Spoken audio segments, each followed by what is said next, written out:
Tras fuertes presiones, finalmente el presidente de Estados Unidos, Joe Biden, renunció a su candidatura. Todo esto a solo 4 meses de las votaciones. Lo mejor para mi partido y para el país es que me retire, fue lo que dijo en las últimas horas el mandatario de 81 años. ¿Cuáles son las reacciones que vienen ahora justamente en esta carrera presidencial bastante agitada?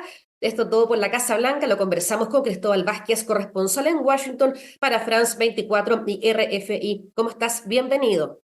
Gabriela, muchas gracias. Un gusto estar en el programa.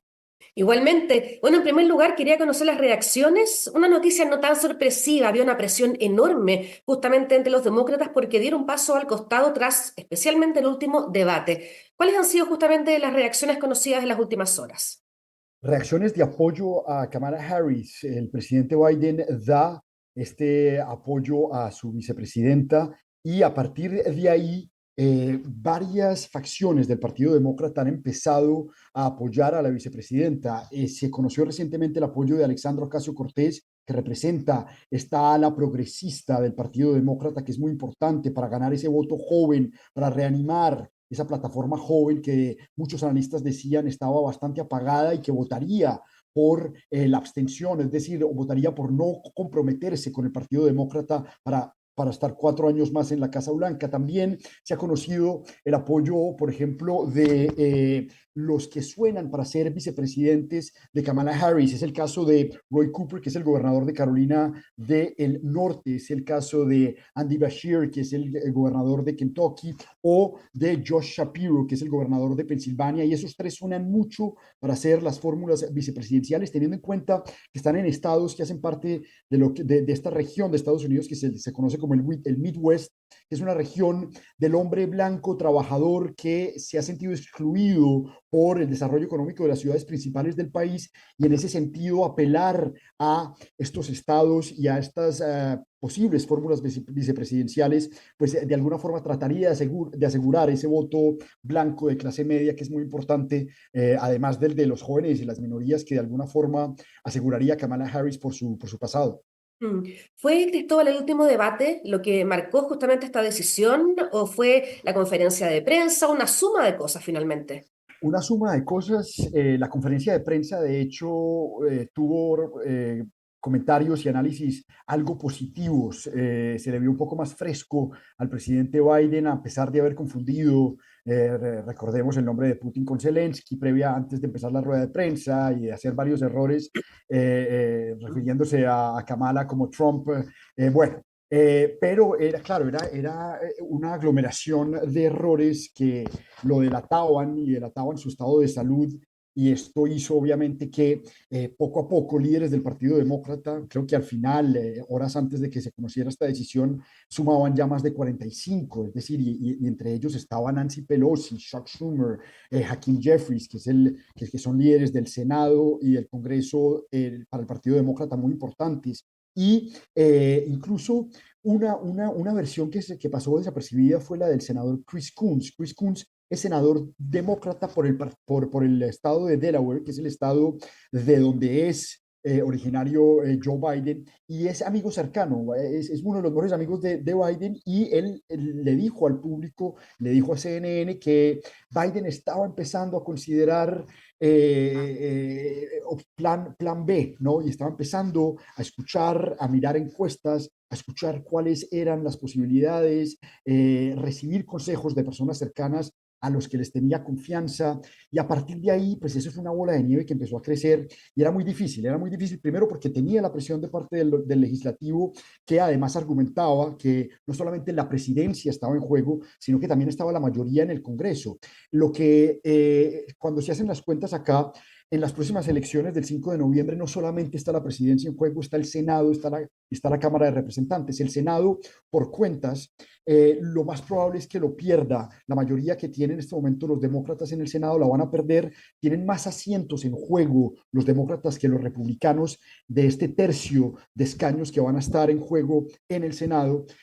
Recordemos, la totalidad de la Cámara de Representantes cada 2 años está en juego y lo que aspiraban los demócratas era recuperar la mayoría en la Cámara, perder el Senado, pero precisamente desde ahí hacer contrapeso a un eventual gobierno de Donald Trump. Si el tiquete fuese todavía Joe Biden, lo que decían los demócratas es, pues es imposible mantener el poder en el legislativo, sea en el Senado o en la Cámara, y pues va a ser muy difícil si Joe Biden sigue como tiquete a la presidencia por el Partido Demócrata, pues asegurar otros 4 años en la Casa Blanca. Es decir, se quedaban sin el poder legislativo, sin el poder judicial y sin el poder ejecutivo. Y entonces la presión aumentó de parte de los congresistas. Los donantes se dieron cuenta de esto, empezaron a cancelar y a suspender fondos de ayuda y de financiación, y también las encuestas internas y externas indicaban que un cara a cara de Trump-Biden, pues la diferencia ya era por encima del margen de error, diferencias del 5, 4, 6% en estados pendulares que son necesarios para poder ganar la presidencia. Claro, ya quiero ir al tema, perdón, republicanos. Quiero preguntarte por la figura de Kamala Harris, que no tiene mucha popularidad o no está tan bien evaluada. Sí, completamente. Ese es un tema que genera algún temor para los demócratas. Los republicanos, que han montado una campaña bastante fuerte mediáticamente, han vendido el mensaje de unión, la critican mucho por su labor en el tema migratorio. Ella, durante sus 3 años y medio como vicepresidente, era el tema específico, era el tema migratorio, era como la azar de la migración en Estados Unidos, y pues las cifras de migrantes han crecido en las ciudades, aunque los crímenes de migrantes siempre se tratan de sobrevalorar. eh, eh, la figura del creciente número, por ejemplo, de venezolanos en las calles en Washington, haciendo mandados en sus motos, incumpliendo las reglas de tránsito, generan mucho ruido, aunque en realidad no son tanto una amenaza de seguridad ni en Nueva York, ni en Chicago, ni en Filadelfia, ni en Washington. Generan ruido, generan voz a voz que no les ayuda a la figura del migrante, aunque estén trabajando duro para poder sobrevivir en este país, pues no les ayuda, y no ayuda precisamente a que la labor en la frontera de la vicepresidenta pues tenga una buena reputación. En ese sentido, ha sido muy criticada, y el hecho de que Joe Biden haya llegado a la Casa Blanca con una promesa de una reforma migratoria estuvo muy cerca de pasarse, que recordemos estaba ya avalada por los dos partidos en el legislativo, y a lo último Donald Trump trató de pararla precisamente para que ese problema de alguna forma siguiera vivo y fuese un argumento de campaña para él, ¿no? Y que se mantuviera vivo ese argumento de campaña, pues evitó ese avance en la reforma migratoria que se ha tratado de hacer durante décadas en este país y no se logra. Entonces, pocos avances ahí, y los republicanos se la van a cobrar, le van a cobrar eso a Kamala Harris, va a ser de alguna forma un argumento en contra de ella, y va a ser interesante si va a haber debate o no presidencial, es decir, si se confirma ella como fórmula demócrata, es interesante saber si Donald Trump va a aceptar un debate con ella. A lo mejor la respuesta de Donald Trump va a ser, pues hombre, yo ya acepté un debate con una fórmula presidencial, me fue bien a mí, ustedes cambian de candidato a su gusto, a su medida, y ahora tengo que yo otra vez ir a un debate. ¿Qué pasa si en 2 semanas vuelven a cambiar? Entonces, no sería muy favorable para Donald Trump tampoco exponerse pues a una figura joven, mucho más fresca, mucho más hábil en la retórica, porque Kamala Harris es mucho más hábil, tiene 56 años. Donald Trump en este momento se convierte históricamente en el candidato más viejo en la historia de Estados Unidos, y eso hace entonces que sea un reto para él, y creo que no se va a exponer a un debate con Kamala. En este escenario, ¿qué puede pasar con los indecisos? Tenemos entonces lo más probable a Kamala Harris como la candidata y tenemos a Donald Trump con este intento de asesinato y esta foto histórica con el puño en alto y la cara ensangrentada. ¿Qué pasa ahí con los indecisos, Cristóbal? Gabriela, yo creo que ese es el punto más importante para los dos partidos. ¿Qué va a pasar con la abstención?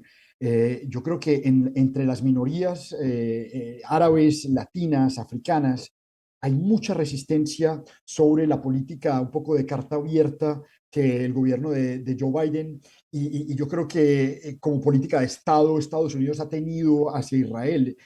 queda muy en evidencia ese apoyo y esa carta blanca, ese cheque en blanco de Estados Unidos a Israel en financiación militar, en ayuda militar, y eso no gusta, aunque haya toda una campaña mediática de censura por parte de redes sociales, de que los medios principales no quieran abordar ciertos temas de lo que está haciendo el gobierno de Netanyahu, uno de los gobiernos más conservadores en los últimos años en Israel, en Palestina. La gente se da cuenta, los jóvenes los votantes no son bobos y creo que se sienten de alguna forma un poco heridos de que se le trate de controlar la narrativa, de controlar su poder de expresión y en las elecciones que hemos visto recientes en primarias, el movimiento uncommitted, no comprometido, pues le ha manifestado al Partido Demócrata y a los republicanos que no quieren votar por ninguna de las dos opciones, más allá de que haya un candidato más fresco, como en este caso los demócratas sacan a Kamala Harris. Más allá de eso hay una inconformidad grandísima entre jóvenes y minorías que tienden a ser los públicos demográficos más importantes para los demócratas para ganar la elección. Fue precisamente los jóvenes, las minorías y las mujeres los que evitaron esa marea roja que todo el mundo decía iba a venir en las elecciones de medio mandato hace año y medio, que no tengan ese apoyo, que la abstención sea tan grande.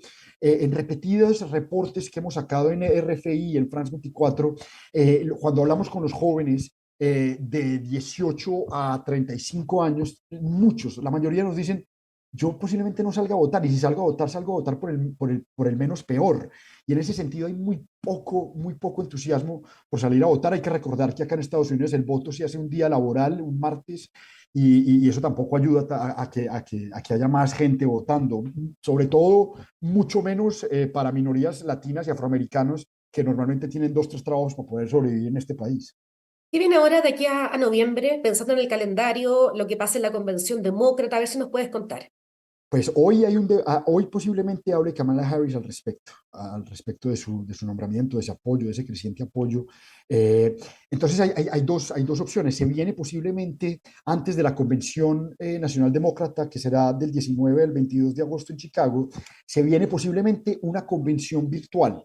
Y esa convención virtual se hace porque en la letra menor de los estatutos electorales de los estados y el estado de Ohio, los demócratas no cumplían ciertas fechas límite y por ende tuvieron que adelantar la confirmación de su candidato para no arriesgarse a que en el tiquete de la presidencia en el estado de Ohio no apareciera una opción demócrata. Por eso tratan y van a tener que hacer posiblemente una convención virtual antes de la convención en persona que va a ser en Chicago. Y en ese sentido, se está en este momento definiendo cuándo va a ser esa convención virtual. Y lo que hay en este momento, aunque sí hay mucho apoyo a Kamala Harris, hay una división que se mantiene en el Partido Demócrata y es los que, aunque ven con buenos ojos una nueva candidata, quieren que el proceso de confirmación y de elección sea un proceso de primaria que no se vivió en el Partido Demócrata porque pues, el presidente era el que quería ser candidato y entonces el Partido Demócrata de alguna forma se saltó esa primaria y ni siquiera un debate demócrata para elegir al candidato. Entonces, hay demócratas que en el espectro ideológico del partido dicen, muy chévere que haya un buen candidato y un nuevo candidato y joven, con más potencial, pero hagamos este proceso como debe ser y no nos saltemos pasos y seamos democráticos y no simplemente dejemos esto a que sea el presidente y una mafia demócrata que hay adentro la que termine escogiendo a la candidata. Dejemos que la gente se entere y haga escrutinio de cuáles son las opciones demócratas y aunque tienen tiempo reducido, pues quieren hacer un estilo de pequeña primaria para que sea más o menos legal, genuino, legítimo el proceso de Claro. escoger a la candidata. Cristóbal, hay un sector republicano, me imagino que es bien pequeño, que estaba pidiendo incluso la renuncia del presidente Biden, luego de este punto, de este comunicado que entregó justamente el fin de semana. ¿Eso ha tomado fuerza o quedó ahí solamente? No, ha tomado fuerza, Gabriela, y además hay muchos en el Comité Nacional Republicano y muchos republicanos fuertes que tienen mucho poder económico en el país, que están impulsando a que haya muchas demandas y casos legales en contra del partido por lo que va a ser la transferencia de fondos que ya de alguna forma estaban asegurados para Joe Biden a Kamala Harris. no es tan evidente y no es tan claro cómo va a ser esa transferencia de fondos, que creo que en total el partido tenía cerca de 200 millones, solo la campaña de Biden tenía cerca de 94 millones de dólares disponibles. Esa plata no puede transferirse directamente a Kamala Harris, y ahí vendrían una cantidad de oportunidades legales para que los republicanos demanden y compliquen, atrasen, saboteen un poco el proceso de transferencia de candidato, que creo que es el objetivo, que lo dijo ya Mike Johnson, el presidente de la Cámara de Representantes, que es republicano, dijo, se vienen una cantidad de demandas en contra del partido por posibles manipulación de información, por precisamente saltarse procesos electorales como no hacer un proceso de primaria que se debe hacer en el país para elegir un candidato, y cómo va a ser ese manejo de fondos. Y ahí van a haber posiblemente demandas que van a estropear un poco el proceso. Vaya que están pasando cosas en Estados Unidos con esta carrera a la moneda. Vamos a retomar el contacto más adelante, Cristóbal, para ver cómo se desarrolla justamente esto que estabas comentando, el papel futuro de Kamala Harris. Muchísimas gracias por habernos acompañado. Un gusto, Gabriela. Igualmente. Y todos ustedes invitados a seguir aquí con nosotros en emol.com.